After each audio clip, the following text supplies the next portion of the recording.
السلام علیکم ناظرین، خبر سے خبر میں خوش آمدید۔ میں افتخار شرازی۔ ناظرین، امریکہ اور ایران کے درمیان مفاہمت کی یادداشت پر دستخط کے بعد مستقل جنگ بندی کے لیے ٹیکنیکل سطح کے مذاکرات سوئٹزرلینڈ کے سیاحتی مقام برگن اسٹاک میں ہو رہے ہیں۔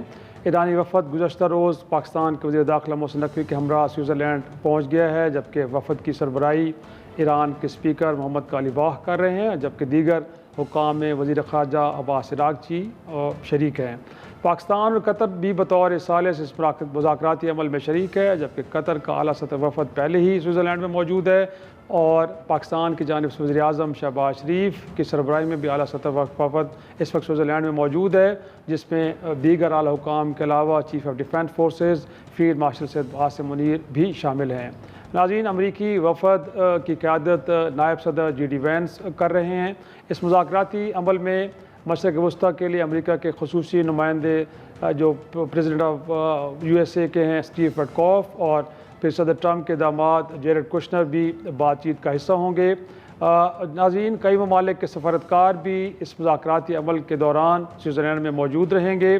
ایرانی وزارت خارجہ کے ترجمان اسماعیل بقائی کے مطابق ایران ٹیکنیکل سطح کے مذاکرات سے قبل خطے میں مکمل جنگ بندی، بالخصوص اسرائیل کی جانب سے لبنان پر جو حملے ہیں ان کا مکمل خاتمہ چاہتا ہے، اور اگر اس پر عمل درآمد نہ ہوا تو پھر جو عمل کا موجودہ عمل ہے یہ خطرے میں پڑ سکتا ہے۔ اس دوران اسرائیل کی جانب سے اگرچہ لبنان پر حملے جاری رکھے گئے، اور اس دوران پھر ایران کے انقلابی گارڈز نے آبنائے ہرمز کو ایک بار پھر بند کرنے کا اعلان کیا، اور تمام جو بحری جہاز ان کو وارننگ بھی جاری کی گئی۔ تاہم امریکی سینٹرل کمانڈ فورسز کے ترجمان کیپٹن ٹم ہاکسن نے ایرانی دعووں کی تردید کرتے ہوئے کہا کہ آبنائے ہرمز مکمل طور پہ ہر قسم کے آمد و رفت کے لیے کھلی ہے اور امریکی فورسز کی نگرانی بھی کر رہی ہیں۔ ان کا کہنا تھا کہ ہفتے کے روز 55 کمرشل جہاز اسٹریٹ آف ہرمز سے گزرے ہیں اور یہ راستہ آج بھی کھلا ہے۔ تو ناظرین، یہ مذاکرات شروع ہو رہے ہیں، یہ ہو چکے ہم کہہ سکتے ہیں۔ اب اس کا مستقبل کیا ہوگا، اور مور امپورٹنٹلی اگر مشرق وسطیٰ میں امن قائم ہو جاتا ہے اور پاکستان اس میں کیونکہ کلیدی رول پلے کر رہا ہے، تو آنے والے وقت میں پاکستان کے لیے کتنی بڑی اپرچونٹیز پیدا ہوں گی، اور پاکستان کیا ان اپرچونٹیز کو گریب کرنے کی اہلیت بھی رکھتا ہے کہ نہیں۔ ہمارے ساتھ موجود ہیں سابق وزیر دفاع مسلم لیگ نون کے سینئر رہنما ہیں انجینئر خرم دستگیر صاحب۔ بہت شکریہ سر وقت دینے کے لیے۔ پہلا سوال سر میرا آپ سے یہی ہوگا کہ اس وقت سوئٹزرلینڈ میں اگرچہ امریکہ ایران مذاکرات شروع ہو رہے ہیں، بٹ کتنے آپٹمسٹک ہے، کیونکہ کہا یہ جا رہا ہے کہ یہ جو ایم او یو بھی سائن ہوا بڑا فریجائل ہے، اور پھر مور امپورٹنٹلی جو اسپوائلر کا رول پلے کر رہے اسرائیل ابھی بھی کہہ سکتے ہیں کہ اس پیس پروسیس کو شاید وہ آگے نہ بڑھنے دے۔ تو یہ جو بار بار بات ہو رہی ہے کہ امریکہ پہ دباؤ بھی ڈالا جا رہا ہے کہ وہ اسرائیل کو روک کے لبنان میں حملوں سے بٹ نہیں رک پا رہا، تو لگتا تو یہ ہے کہ پیس بھی ریکوائرمنٹ ہے اس خطے میں امریکہ کی، بٹ اگین اسرائیل کو فلسطین کے معاملے میں بھی ہم نے دیکھا ہے کہ ایک طرف ووٹ آف پیس بن گیا، بٹ اس کے بعد بھی وہاں پہ ایگریشن جاری ہے۔ تو یہ بائی ڈیزائن ہے، بائی چوائس ہے، آپ اس کو ذرا کیسے دیکھتے ہیں کہ ایک طرف پیس دوسری طرف وار کا جو اوپن آپشن اس کو بھی اوپن رکھا گیا ہے؟ صاحب، اصل میں دو حصے ہیں جنہیں تمام جو مذاکرات کرنے والی ٹیمیں ہیں، امریکہ کا ہے اور ایران ہے، اور اس کے ساتھ پاکستانی اور قطر ٹیمیں موجود ہیں۔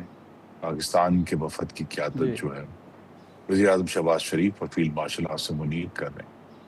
اب ان کے سامنے ایک توازن ہے جو انہوں نے قائم رکھنا ہے کہ یہ جو سارے پولیٹیکل یا جیو پولیٹیکل ایشوز ہیں، اسرائیل کا بھی، لبنان کا، اور اس کے ساتھ جڑا ہوا ہے جو ایران کا نیوکلیئر پروگرام ہے یا اس کے جو ویپنز لینے کی کوشش، لیکن اتنا ہی اہم آئی تھنک دنیا کے لیے آبنۂ ہرمز کا کھلنا مستقل بنیادوں پر، اور وہاں سے پھر جو توانائی اور توانائی کے علاوہ کی جو ایکسپورٹس ہیں ان کا دوبارہ سے آغاز ہونا، تاکہ دنیا کی جو سپلائی ہے وہ سٹیبل ہو۔ اور میرا اس میں خیال یہی ہے کہ اس میں جو پہلی جو آئی تھنک ڈسکشن ہوگی وہ یہی ہوگی کہ یہ جو معاشی معاملہ ہے اس کو کیسے حل کیا جائے، اور ایران کی میرے خیال میں کیا سرائی کر رہا ہوں کہ کوشش یہ ہوگی کہ آبنۂ ہرمز کو کھلا رکھنے کے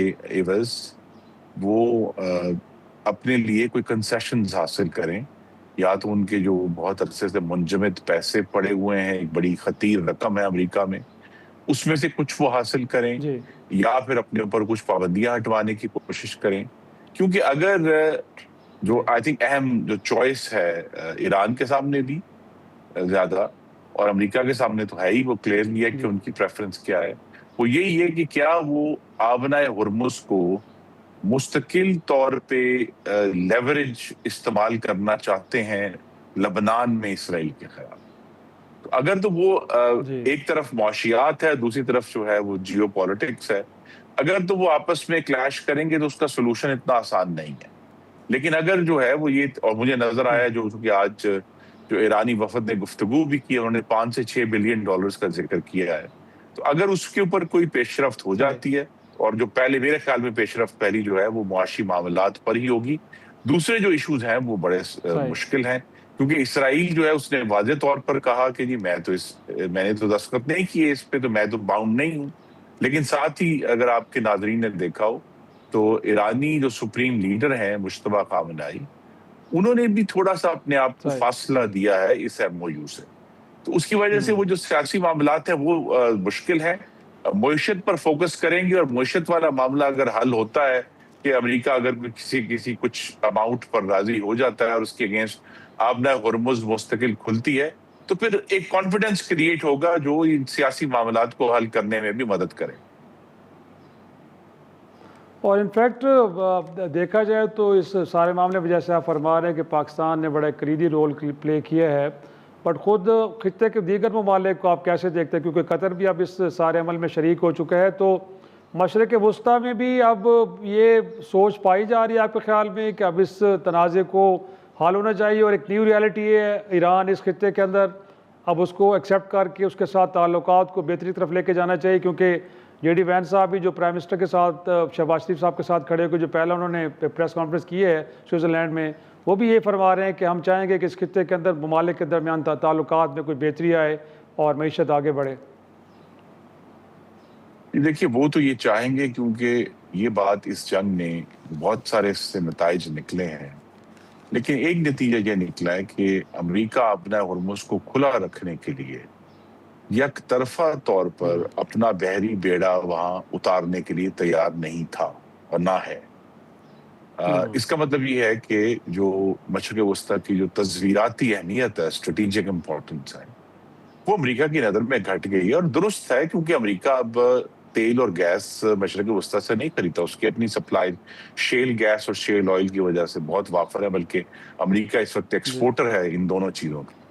تو لہٰذا اب جب کہ امریکہ جو ہے اس نے اس کے لیے مڈل ایسٹ کی امپورٹنس کم ہو گئی ہے، وہ اس سے تھوڑا پیچھے ہٹنا چاہتے ہیں، تو وہ تو یہ چاہیں گے کہ جو آئی تھنک امریکہ کا اس وقت پرنسپل انٹرسٹ ہے، جو بہت سارے ممالک کا بشمول پاکستان کا ہے، کہ مشرق وسطیٰ سے جو توانائی کی ایکسپورٹس ہیں تیل اور گیس کی، اور نان انرجی ایکسپورٹس جن میں سلفر ہے، جس میں ہیلیم ہے، جس میں پلاسٹکس ہیں، جس میں فرٹیلائزرز ہے، وہ ان میں تعطل لائے، کیونکہ یہ کروشل انپٹس ہے. مثلا ایک ہیلیم گیس ہے جسے کہتے ہیں کہ ہم لوگوں کو اندازہ نہیں تھا، لیکن جو ہیلیم ایکسپورٹ ہوتی ہے وہ دنیا کی ایم آر آئی مشینز کو چلانے کے لیے بڑی ضروری ہے. تو وہاں اکثر ایشوز میں اسی طرح جو نکل ایکسپورٹ کی ایکسپورٹ ہے اس میں بھی رکاوٹیں ہیں. نکل کو ایکسٹریکٹ کرنے کے لیے بھی گیسز چاہیے، تو اگر سلفر وہاں نہیں ہے تو وہ بھی رک جاتا ہے معاملہ. اس کے آگے جو نکل کے جو کنزیومرز ہیں ان کے لیے ایشوز ہیں. تو یہ سب کا انٹرسٹ یہی ہے کہ اس طرح جو غیر یقینی صورتحال ہے توانائی کی وہ ختم ہو، تاکہ تمام ممالک اپنی اپنی معیشت پر توجہ دے سکیں. اور اسی لیے فوکس اسی پر ہوگا آئی تھنک شروع میں، کہ کس طرح یہ والا معاملہ جو ہے اس کو حل کیا جائے. لیکن جو آئی تھنک بنیادی سوال اب یہی ہوگا کہ جو خطے کے ممالک ہیں، جو عرب ممالک ہیں، آپ سمجھے عمان، متحدہ عرب امارات، سعودی عرب، بحرین، قطر، کویت اور اس کے آگے عراق بھی، ان کا یہ واضح ہے کہ اب امریکہ جو ہے اس کی سیکیورٹی گارنٹی ان کے لیے اس طرح مؤثر نہیں ہے. ان کو ایک ضمنی سپورٹ چاہیے ہوگی، جس طرح سعودی عرب نے پچھلے سال پاکستان کے ساتھ باہمی دفاع کا معاہدہ کیا، اور اس سپورٹ کے لیے ابھی یہ فیصلہ ہونا ہے. لیکن کبھی امکان یہی ہے کہ پاکستان کا ہی انتخاب. ناظرین، پروگرام میں ایک چھوٹا سا بریک سے واپس آئیں گے، گفتگو کے سلسلے کو آگے بڑھاتے ہیں. پروگرام ایک بار پھر خوش آمدید. ساتھ میں یہ بھی بتائیے گا کہ جس وقت جو پاکستان ایک عالمی منظر نامے پہ اہمیت ملی ہے کہ اتنے بڑے تنازع کو حل کرنے میں بڑا کلیدی رول پلے کیا ہے, کیا یہ ایک پرماننٹ ہے اب ہماری پوزیشن, اور آنے والے وقت میں کیا ہمارے اپنے بھی خطے کے اندر ڈسپیوٹس ہیں, وہ انڈیا کے ساتھ ہوں, افغانستان کا مسئلہ ہو, تو کیا دنیا اسی طرح رسپونڈ کرے گی جس طرح ہم نے بڑا اگریسولی سارے معاملے کو ٹیک اپ کیا, بڑی متحرک سفارتکاری کی؟ تو امید رکھی جانی چاہیے کہ یہ پوزیشن بڑی پرماننٹ ہے اور ہمارے اپنے مسائل حل کرنے میں مددگار بھی ثابت ہوگی. جی, پاکستان ہمیں ضرور اس معاملے میں تحسین کرنی چاہیے وزیر اعظم شہباز شریف کی اور فیلڈ مارشل عاصم منیر کی, کہ انہوں نے ایک درست طور پہ بدلتی ہوئی دنیا کے حالات کو بھانپا, وقت پر فیصلے کیے, اور جب یہ اس معاملے میں سفارتکاری کا موقع آیا تو آپ کو معلوم ہے کہ تمام جو ممالک ہیں جو کئی زیادہ طاقتور ہیں معاشی طور پہ, عسکری طور پہ پاکستان سے, وہ سب پیچھے ہٹ گئے, اور انہوں نے ایک سمجھیں کہ وہ صرف دور سے تماشائی بن کے دیکھ رہے تھے کہ یہ ایران اور امریکہ کی جنگ ہے, اسرائیل ایران جنگ میں کیا ہوتا ہے. پاکستان نے اپنے انٹرسٹ میں بھی اس میں قدم رکھا, اور جس مہارت سے, دیکھیے مہارت اور قابلیت ہم کم سمجھتے ہیں کہ یہ پاکستان میں ہے, لیکن اس معاملے میں بہت ہی محتاط سفارتکاری کی ہے, خاموش سفارتکاری کی ہے. دیکھیے فیلڈ مارشل عاصم منیر نے سارے پروسیس میں پبلکلی ایک لفظ بھی نہیں کہا. یہ ان کی بہت بڑی ایک جیت ہے میرے خیال میں, کہ انہوں نے اس سارے پروسیس میں تمام تر متحرک ہونے کے باوجود گفتگو نہیں کی. اس سے آسانی ہوتی ہے دونوں اطراف کا اعتماد حاصل کرنے میں, اور یہ جو پورا پروسیس پاکستان نے کیا اس کا پاکستان کو دیکھیے فوری طور پہ تو یہ فائدہ ہونا چاہیے میری نظر میں. حکومت کے سامنے جو ایجنڈا ہے کہ ایران سے ہم تیل اور گیس جو ہے ترجیحی قیمتوں پر حاصل کریں, اور اپنی جو پائپ لائن ہے اس کو ری نیگوشیٹ کریں. ایک تو ایجنڈا یہ ہونا چاہیے, لیکن یہ بھی ایجنڈا ہونا چاہیے کہ اگر چلیں ایٹ منیمم, کشمیر تو شاید ایک بڑا ٹارگٹ ہے, لیکن ایٹ منیمم دنیا کو اس بات کے اوپر کنونس کیا جائے کہ ہندوستان جو ہے دوبارہ سے انڈس واٹر ٹریٹی میں واپس آ جائے. صحیح, امپورٹنٹ. اور یقینی طور پہ یہ بھی بڑا اہم نقطہ ہے جو آپ نے اٹھایا ہے. ساتھ میں یہ بھی جاننا چاہیں گے آپ سے کہ پراسپیکٹس کتنے آپ کو نظر آتے ہیں کہ یہ جو ایک ایفرٹ ہو رہی ہے یہ ایک پرماننٹ پیس کی طرف لے کے جائے گی, یا اگین اس وقت کہا جا رہا ہے کیونکہ خود امریکہ کے اندر یہ بحث ہو رہی ہے کہ اس جنگ کے اندر گویا کہ ون ون سچویشن صرف ایران کے لیے اور امریکہ لوزر ہے, تو ایک ایسا ملک ہے جو اپنے آپ کو سپر پاور جو کہ ہے بھی صحیح کلیم کرتا ہے, بٹ اگر ان کی شکست ہو رہی تو آپ کو لگتا ہے کہ کوئی ان ٹرمز کے اوپر یہ ایگریمنٹ ہوگا کہ جو ایران کو فیور کریں, یا کچھ بیلنس قسم کا ہو سکتا ہے؟ آپ کے کیا فورسی کر رہے ہیں؟ نہیں, پہلے تو ہمیں اس بات کو بڑا سامنے سے دیکھنا ہے کہ امریکہ کو شکست نہیں ہوئی, کیونکہ ایران کی طرف سے کوئی مزاحمت ہی نہیں تھی. امریکہ نے جہاں چاہا اس نے ایران کو ہٹ کیا ہے, اس کے پورے شہر تباہ کر دی ہیں, اس کی بہت ساری جو صنعتی تھی وہ تباہ کر دی, تنصیبات تباہ کر دی. لیکن کہاں امریکہ کو پسپائی ہوئی ہے کہ امریکہ نے جو اپنے لیے خود اہداف مقرر کیے تھے صدر ٹرمپ نے کہ جی ہم رجیم چینج کریں گے, ہم ایرانیوں کو آزاد کرائیں گے, ہم ایران کی جو ایٹمی صلاحیت ہے اس کو مکمل طور پر ملیا میٹ کا لفظ انہوں نے یوز کیا تھا کہ ہم ملیا میٹ کر دیں گے, ہم جو ہیں وہ ایران کی جو دوسری صلاحیتیں اس کو بھی روک دیں گے. اس میں امریکہ ناکام رہا ہے. تو شکست اپنی جگہ پر نہیں ہوئی ان کو, لیکن اور یہ بات بار بار ثابت ہوئی ہے ایکچولی کہ امریکہ کے پاس جو ایک بہت بڑی دفاعی اور عسکری طاقت ہے وہ دوسرے ممالک کو تباہ کرنے کے لیے استعمال ہو سکتی ہے, لیکن سیاسی مقاصد حل کرنے میں وہ جو عسکری طاقت ہے وہ ناکام ہے. یہ ہم نے ایران میں دیکھا ہے, ہم نے افغانستان میں دیکھا ہے, ہم نے اس سے پہلے عراق میں دیکھا ہے, وہ بہت سال پہلے ویتنام میں دیکھا ہے. تو لہٰذا وہ ایک اس کی ایک لمیٹیشن ہے. پاکستان کو اس سارے معاملے میں یہی دیکھنا ہے کہ پاکستان اس وقت کے چونکہ پاکستان کو ایران اور عرب ممالک اور امریکہ کا اس وقت اعتماد حاصل ہے کہ پاکستان کی جو معاشی بنیاد ہے اس کو مضبوط کرنے کے لیے بیرون ملک سے کیا مدد آ سکتی ہے, لیکن اس مدد کو حاصل کرنے کے لیے اندرونی طور پر بھی شہباز شریف صاحب کو, اب ایک لفظ تو عام ہے لیکن واقعی انقلابی اصلاحات کرنی ہوگی پاکستان کی معیشت. یہی سوال صرف اصلاحات کیا تک یا پولیٹیکل ہارمنی بھی، کیونکہ کہا جا رہا ہے پچھلے دنوں بجٹ کے دنوں میں پی ٹی آئی کی جانب سے بھی یہ شاید ملاقاتیں کچھ ہوئی ہیں اور کہا جا رہا ہے کہ ایک نیا میثاق جمہوریت، تو آپ کو لگتا ہے کہ اگر اپرچونٹی ایک ہمارے دروازے پہ دستک دے رہی ہے تو جب تک ہاؤس ان آرڈر نہیں ہوگا تو اسے بہتر انداز میں ہم گریب کر پائیں گے؟ تو اس کے لیے کیا کچھ کرنا چاہیے سیاسی، اس میں ظاہر سی بات ریفارمس اپنی دیکھیں جگہ جی، پہ امپورٹنٹ ہے معیشت کو لے کے. سیاسی مفاہمت صرف مسکراہٹوں کے لیے نہیں حاصل کرنی.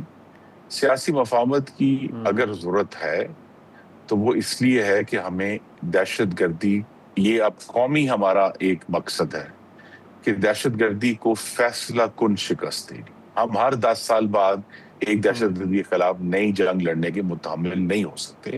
ہمیں اپنی اگلی نسلوں کو محفوظ کرنا ہے، تو اس کے لیے ضرور گفتگو ہونی چاہیے. اور جس کا میں نے ذکر کیا، یہ بھی نہیں کہ جی کوئی سیاسی مصلحت ہونی ہے. مصلحت اس لیے کرنی ہے کہ تمام جماعتیں مل کر بیٹھیں اور زیادہ نہیں چلیں، 3 یا 4 جو بڑی سخت اصلاحات کرنی ہیں پاکستان کی معیشت میں، اس کے اوپر ایگری کریں تاکہ ہم یہ جو ایک الحمدللہ ایک بہت ہی یونیک لمحہ پاکستان کی زندگی میں آیا. میں نے تو شاید اس سے پہلے صرف 1998 میں جب ایٹم بم کا دھماکہ کیا تھا نواز شریف نے، اس دن وہ یہ دیکھا تھا کہ پاکستانی اتنے خوش ہیں. تو پاکستان کی عزت میں جو اضافہ ہوا ہے اس کو پھر ایک طویل المدتی مضبوط بنیاد میں تبدیل کر.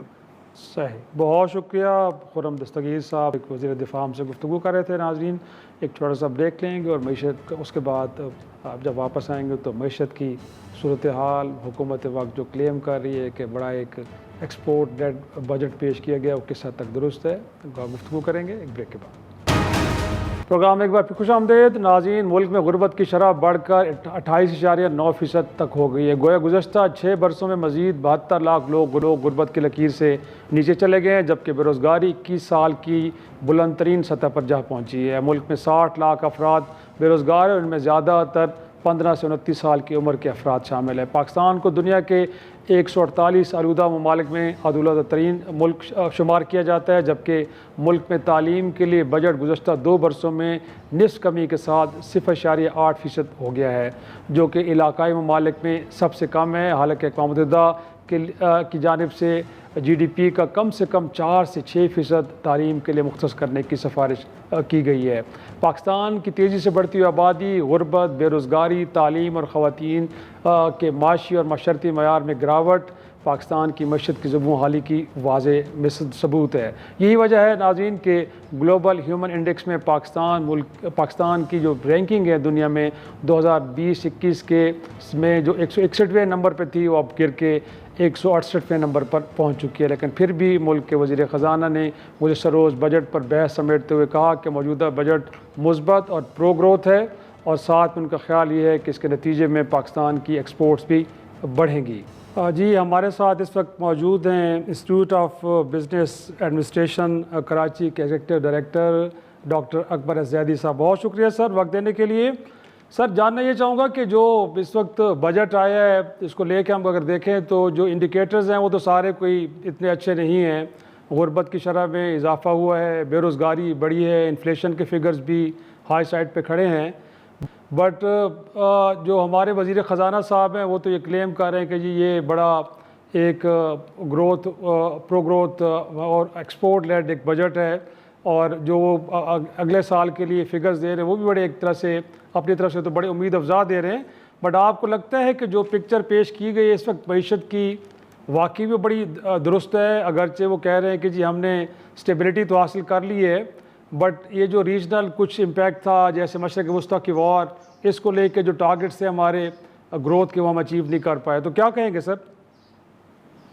نہیں، دو تین چیزیں. ایک تو اگر آپ بجٹ کو دیکھیں، خاص طور پہ صرف جو بجٹ اناؤنس کیا گیا ہے جو میرے خیال سے شاید اگلے 2 یا 3 دن میں اپروو ہو جائے گا، تو وہ خلاف توقع تھوڑا سا بہتر ہے. جو لوگ سمجھ رہے تھے کہ جس طرح کی حکومت کام کرتی آئی ہے اور جس طرح وہ آئی ایم ایف کے بالکل قبضے میں رہی ہے اور بہت سارا کچھ نہیں کر سکتی، لیکن میرا خیال ہے کہ آئی ایم ایف کے ساتھ بات چیت کر کے انہوں نے تھوڑی سی کچھ ایک جگہ بنائی ہے، کچھ چیزیں ایسی کی ہیں جو آپ کہہ دیں مراعات یافتہ طبقہ ہے یا سیلری والے لوگ ہیں، خاص طور پہ جن کی آمدنی کافی ہے، ان کو تو فائدہ ہوگا اس بجٹ کے حوالے سے. لیکن اصل چیز جو آپ نے سوال پوچھا وہ بات یہیں سے آتی ہے کہ کیا معیشت کا جو حال ہے جو کئی سالوں سے چلتا آ رہا ہے، ان کو 4 سال ہونے 3 سال ہونے کو ہے، کئی سالوں سے چلتا آ رہا ہے، کیا اس کے تحت کوئی ایسی حکمت عملی پیش کی گئی ہے جو ہمیں بتائے کہ آگے جا کے کہ کیا کرنا چاہ رہے؟ تو اس کا جواب ہے نہیں. اور جو بھی اعداد و شمار ہے اگر آپ دیکھیں، اور ایک سوال یہی آتا ہے کہ بجٹ کس لیے ہوتا ہے، اقتصادی حکمت عملی کس لیے ہوتی ہے؟ اس لیے نہیں ہوتی کہ کچھ جو منسٹرز ہیں یا ان کے اسسٹنٹس وغیرہ ان کی نوکریاں لگی رہیں. اس لیے نہیں ہوتا کہ صرف ٹارگٹس میٹ ہوتے رہیں، چاہے وہ FBR کا ہو یا ٹیکس کا ہو یا کسی اور کا ہو. اس کا بنیادی مقصد یہ ہوتا ہے کہ جو عوام ہے جس ملک میں جن کی بقا کے لیے وہ بظاہر حکمرانی کر رہے ہیں کہ وہ آگے بڑھے. تو ہم پچھلے 3-4 سال سے جو بھی اعداد و شمار دیکھتے ہیں وہ کافی خراب ہیں، چاہے وہ غربت ہو، چاہے وہ بے روزگاری ہو، چاہے ہمارا ہیومن ڈیولپمنٹ انڈیکس ہو، چاہے سوشل ڈیولپمنٹ ہو، چاہے خاص طور پہ خواتین کا جو حال ہے. ہم سب سے 148ویں نمبر پہ آئے 148ویں ملکوں سے. تو یہ ساری چیزیں بہت واضح ہیں اور ان کو بھی پتہ ہے کیونکہ یہ اکنامک سروے میں کافی چیزیں کوٹ کی گئی. تو اگر یہ سامنے رکھیں تو کوئی حکمت عملی نہیں نظر آتی، کوئی آپ سمجھے کہ کوئی ان کے دماغ میں یا دل میں کوئی ایسی کوئی بات نہیں اٹھتی کہ یہ چیزیں صحیح کرنی ہے. اس وقت تو ان کا کام یہ ہے کہ IMF کے ٹارگٹس میٹ کریں، تھوڑی سی کہیں ریلیف دے دیں، چھوٹ دے دیں خاص طبقے کو، وہ انہوں نے کیا ہے.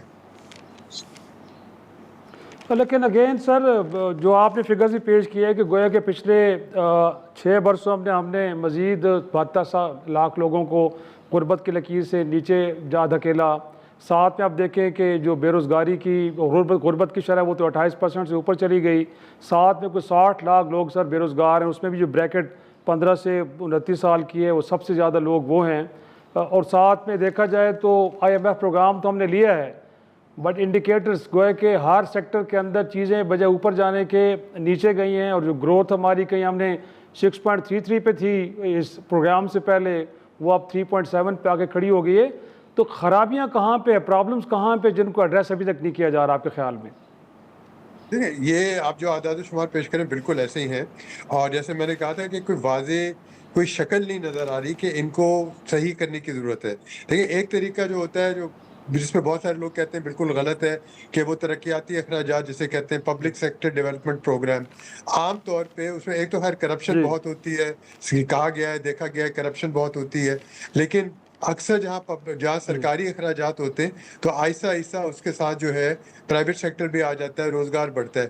اس سال انہوں نے 1 ٹریلین روپے کم کیے کیونکہ انہوں نے NFC اور جو پورا جو ہمارے فسکل سپیس ہے صوبوں اور فیڈریشن کے درمیان اس کو انہوں نے محفوظ کرنا ہے، ورنہ ان کا پورا کھیل بگڑ جائے گا. تو یہ NFC بھی ایک طرح سے نیا طرح سے ریوائز کیا گیا ہے. تو یہ بالکل صحیح بات ہے کہ اس بجٹ میں اس حکومت کے پاس اس وقت کوئی خاص حکمت عملی نہیں ہے کہ وہ جو اعداد و شمار آپ پریزنٹ کر رہے ہیں، جو میں کہہ رہا ہوں غربت ہوگی، بے روزگاری ہوگی. مثال کے طور پہ ایک چھوٹا سا ایک مثال ہے کہ انہوں نے تعلیم پہ پیسے اس دفعہ کم کر دیے. پچھلے 3 سال کے اندر انہی کی حکومت کے اندر تعلیم پر 1% GDP کا اس سے بھی کم خرچ ہو رہا ہے، اور ساری دنیا میں دیکھا گیا ہے 3-4% ہونا چاہیے، اس کے بعد جا کے پھر کوئی بات بنتی ہے. اور یہ اگر تعلیم کا دور نہیں ہے تو پھر کوئی اور ایسا کوئی دور نہیں ہے جہاں پہ آپ ٹیکنالوجی، سائنس، کمپیوٹر سائنس، جو چیزیں آپ پڑھانا چاہتے ہیں اس کے لیے بہت ضروری ہے کہ بنیادی تعلیم چھوٹے سے نیچے سے طبقے سے لیول سے لے کے اوپر تک دینی پڑے گی. اور اگر اس کا بجٹ کم کیا جا رہا ہے یا اس کو زیادہ بڑھایا نہیں جا رہا تو پھر وہ جو کمپٹیشن ہے، جو ممالک ایک زمانے میں پاکستان سے پیچھے ہوتے تھے اب وہ بہت آگے چلے گئے، چاہے وہ پڑوسی ہو، ہندوستان ہو، بنگلہ دیش ہو، ہم سے بہت آگے چلے گئے. کوریا، ملیشیا کی تو بات، ترکیہ ان کی تو بات ہی نہیں کرے. تو یہ اگر ان کی حکومت ابھی ہے 1-2 سال اور 2 سال سے چلتی آ رہی تو میرے خیال ہے کم از کم کچھ تھوڑی سی گنجائش، تھوڑی سی کوئی راہ دکھانی چاہیے تھی، کوئی مقصد ہونا چاہیے تھا، کوئی پالیسی ہونی چاہیے تھی، کوئی سوچ ہونی چاہیے تھی. وہ کہیں نہیں نظر آ رہی. ناظرین، پروگرام میں ایک چھوٹا سا بریک سے واپس آئیں گے، گفتگو کے سلسلے کو آگے بڑھاتے ہیں. پروگرام ایک بار پھر خوش آمدید. سر، انفیکٹ اگر دیکھا جائے GDP کا 45% تو آپ ڈیٹ سروسنگ پہ دے رہے ہیں، پھر آپ نے صوبوں سے بھی 3000 ارب لے لیے ہیں وفاق کو ڈیٹ سروسنگ اور پھر ڈیفینس کے لیے چاہیے. اوپر سے آپ اس بجٹ کو وزیر خزانہ صاحب تو کہہ رہے ہیں کہ جی ایکسپورٹ لیڈ یہ بجٹ ہے، پتہ نہیں ہم ایکسپورٹس کیسے بڑھا پائیں گے جب ہماری ان پٹ کاسٹ اتنی ایکسپینسو ہے. بجلی سر دیکھیں خطے میں شاید اس سے زیادہ مہنگی بجلی کسی ملک میں بھی نہیں ہوگی. تو کیا یہ جو کلیمز ہیں سر ہم کیا کہیں کہ لوگوں کو مطمئن کرنے کے لیے کہا جا رہا ہے یا اگین ان ایریاز کو ایڈریس کر لیا گیا ہے؟ پھر بات کی جاتی ہے ٹیکس بیس کو بڑھانے کی. ٹیکس بیس اتنا بڑا ہے کہ شاید جو ریٹیلر سے جو چھوٹے دکاندار تھے ان کو ٹیکس نیٹ پہ لے کے آئیں، بٹ وہ بھی 1% کے اوپر ریئلسٹک. تو وہ بھی ہمیں نہیں لگ رہا کہ اس سے کتنا کوئی 50 بلین کا کوئی اضافہ ہوگا تو اس سے کہ ہمارے انکم اتنی زیادہ تو نہیں بڑھ جائے گی. تو یہ تو لگتا ہے کہ بڑے کاسمیٹک قسم کے میز ہیں. جو ریئل ایشوز ہیں ان کو ایڈریس کرنے کے لیے بھی کوشش آپ کے خیال میں ہو رہی ہے کہ نہیں ہو رہی سر؟ ایک تو پہلے ایکسپورٹ سے شروع کرتے ہیں. اب ہماری ایکسپورٹ جو ہے جی ڈی پی کی تقریباً صرف 7% ہے، 6.5-7% ہے. ایک زمانے میں 15% ہوتی تھی ہماری جی ڈی پی کی. $30 ارب جو یہ چلتا آ رہا ہے کئی سالوں سے، یہ فکسڈ ہے اور آگے نہیں بڑھ رہا. ہماری امپورٹ ظاہر ہے بڑھتی جائیں گی جی کیونکہ ہم سب کچھ امپورٹ کریں. ہماری ایگریکلچر، ہماری دانیں امپورٹ ہو رہی ہیں، کھانے پینے کی چیزیں امپورٹ ہو رہی ہیں، مشینری تو دور کی بات ہے. ہمارے اس بجٹ میں یا اس جی حکومت کی پالیسی میں کوئی ایسی آپ سمجھے کوئی طریقہ نہیں نظر آتا کہ ایکسپورٹ بڑھائی جائیں، اس کے علاوہ کہ یہ کہا جائے کہ اگلے 3 سال میں 30 ارب سے 60 ارب ہو جاتی ہیں. یہ عام طور پہ ہوتا نہیں ہے اور پاکستان میں تو ناممکن سی بات ہے. تو اس طرح کی باتیں بھی نہیں کرنی چاہیے اور اصلیت کو مان لینا چاہیے. آپ نے جیسے کہا بجلی کی قیمت مہنگی ہے، ہمارے کمپٹیشن دوسرے ممالک سے نہیں ہو پا رہا کیونکہ مہنگائی کی وجہ سے. اور بھی بہت سارے مسائل ہیں. ٹیکسیشن کا ریٹ بہت زیادہ تھا، اب تھوڑا بہت کم کیا ہے. تو جو انویسٹ کرنا بھی چاہتے ہیں وہ اب نہیں کر رہے تھے. ہمارا جو انویسٹمنٹ ٹو جی ڈی پی ریشو ہے وہ 14% کے قریب ہے، جو 50 سال میں سب سے کم ہے. تو اگر انویسٹ کوئی نہیں کر رہا لوکل، ہماری نہ حکومت کر رہی ہے، نہ ہمارے جو پرائیویٹ سیکٹر کے جو انویسٹرز ہیں وہ کر رہے ہیں، باہر سے پیسہ نہیں آ رہا، تو نہ معیشت بڑھے گی. ایکسپورٹ کو تو چھوڑ دے، پہلے معیشت بڑھتی ہے پھر ایکسپورٹ بھی ساتھ ساتھ ہوتی ہے کیونکہ بہت ساری چیزیں اسی کا حصہ ہوتی ہیں. ایکسپورٹس کوئی ایک الگ شعبہ نہیں ہوتا. ایکسپورٹس انڈسٹری کا یا سروسز کا ایک سیکٹر ہوتا ہے جو جیسے وہ بڑھ رہی ہوتی ہے تو پھر جا کے ایکسپورٹ کیا جاتا ہے. مجھے تو نہیں نظر آتا کہ ایکسپورٹس ہماری بڑھیں گی. ٹیکسیشن کا نظام زبردستی لوگوں سے ٹیکس لے کر جی ایس ٹی پھیلاتے جا رہے ہیں، بڑھاتے جا رہے ہیں لیکن وہ بھی اگر لوگ اس صورت میں مان لیں کہ بھی اگر آپ ٹیکس بڑھا رہے ہیں، وہ اس وقت کہیں جی گے کہ اچھا صحت پہ کیا مل رہا ہے، تعلیم پہ کیا مل رہا ہے، پانی پہ کیا مل رہا ہے، سڑکوں پہ کیا مل رہا ہے، بجلی پہ کیا مل رہا ہے.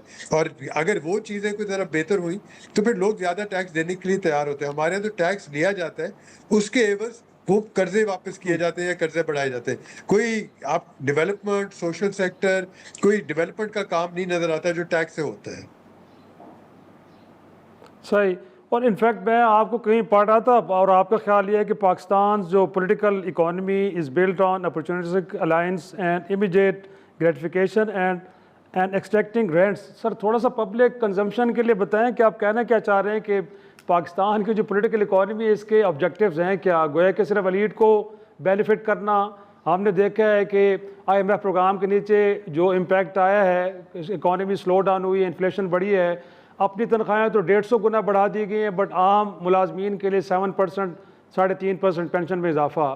اور ساتھ میں اگر دیکھا جائے تو اس وقت بھی جو بجٹ کے اندر کسی ٹیکس ایگزمپشن کی بات ہو رہی ہے تو وہ ایئر ٹکٹس کی جو بزنس کلاس ہے اور فرسٹ کلاس کے اوپر ہے، اکانومی کو اگین اگنور کیا جا رہا ہے. تو لگتا ہے جو آپ کہہ رہے ہیں کہ حقیقت حال بھی یہ ہے کہ یہ ایلیٹ کا بجٹ ہے، یہ غریب کا بجٹ ہرگز نہیں ہے. بالکل. پولیٹیکل اکانومی کا مقصد ہی ہوتا ہے، 2-3 چیزیں ہوتی ہیں. ایک تو اداروں کو دیکھا جاتا ہے، کون کون سے اداروں کو فائدہ ہو رہا ہے اور کن کن طبقات کو فائدہ ہو رہا ہے. اگر مراعات یافتہ لوگوں کو، اگر آپ بزنس ٹکٹس پہ اگر آپ چھوٹ دیں گے، ٹیکس کم کریں گے تو ٹھیک ہے، تو فائدہ تو آپ اور میں پتہ نہیں جا سکتا، میں تو نہیں جا سکتا. تو جو لوگ جائیں گے ظاہر ہے بزنس مین جائیں گے. اور یہ بڑے مزے کی بات ایک یہ بھی ہے کہ ہمارا جو ایک پورا کیا کہتے ہیں نظام ہے یہ ایئر لائنز وغیرہ کا، جو اگر بزنس